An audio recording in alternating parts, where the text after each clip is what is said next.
આજરોજ રાજકોટ મ્યુનિસિપલ કોર્પોરેશનની સ્ટેન્ડિંગ કમિટીની બેઠક હતી. રાજકોટ શહેરના 18 વોર્ડની અંદર અલગ અલગ વિસ્તારોમાં અલગ અલગ વિકાસ કામો માટેની રાજકોટ મહાનગરપાલિકાના ભારતીય જનતા પાર્ટીના શાસકો દ્વારા અમે લોકો સ્ટેન્ડિંગ કમિટીની બેઠક બોલાવતા હોઈએ છીએ. આ સ્ટેન્ડિંગ કમિટીમાં સૌ ભારતીય જનતા પાર્ટીના કોર્પોરેટરશ્રીઓની સાથે ચર્ચા વિમર્શના અંતે આજે સ્ટેન્ડિંગ કમિટીમાં કુલ 66 દરખાસ્તો હતી.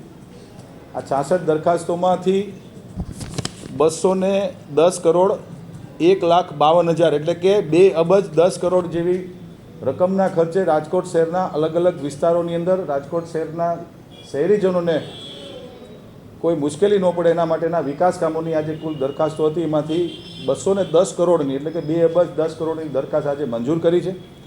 કુલ 66 દરખાસ્તમાંથી 3 દરખાસ્તને વધુ અભ્યાસ અર્થે પેન્ડિંગ રાખવામાં આવી છે. બાકીની તમામ દરખાસ્તોને આજે મંજૂર કરવામાં આવી.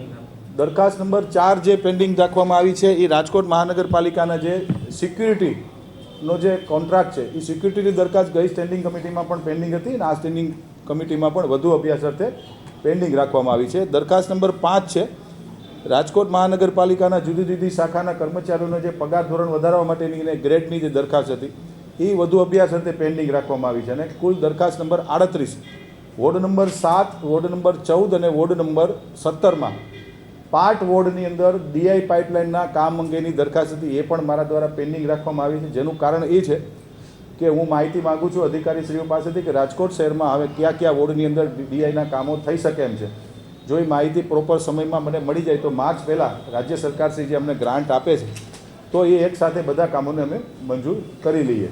એના માટેની દરખાસ્ત અમે પેન્ડિંગ રાખી છે. બાકી તમામ દરખાસ્તો મંજૂર કરવામાં આવી છે. માનનીય મ્યુનિસિપલ કમિશનરશ્રી દ્વારા જે પીએમયુની જે દરખાસ્ત મૂકવામાં આવી હતી સ્ટેન્ડિંગ કમિટીમાં ગહન ચર્ચાના અંતે પાર્ટી સંકલનની અંદર પણ ચર્ચા કરવામાં આવી હતી કે એ જે અધિકારીશ્રીઓની જે ક્વોલિફિકેશન છે જે ક્વોલિફાઈડ અધિકારીઓ છે અમદાવાદ, વડોદરા અને સુરતમાં પણ આ દરખાસ્તને મંજૂર કરવામાં આવી છે. રાજકોટ શહેરમાં અલગ અલગ વોર્ડની અંદર અને મોટા જે પ્રોજેક્ટો ચાલે છે એનું મોનિટરિંગ માટેની જે દરખાસ્ત હતી એ પણ યોગ્ય લાગતા સ્ટેન્ડિંગ કમિટીએ મંજૂર કરી છે.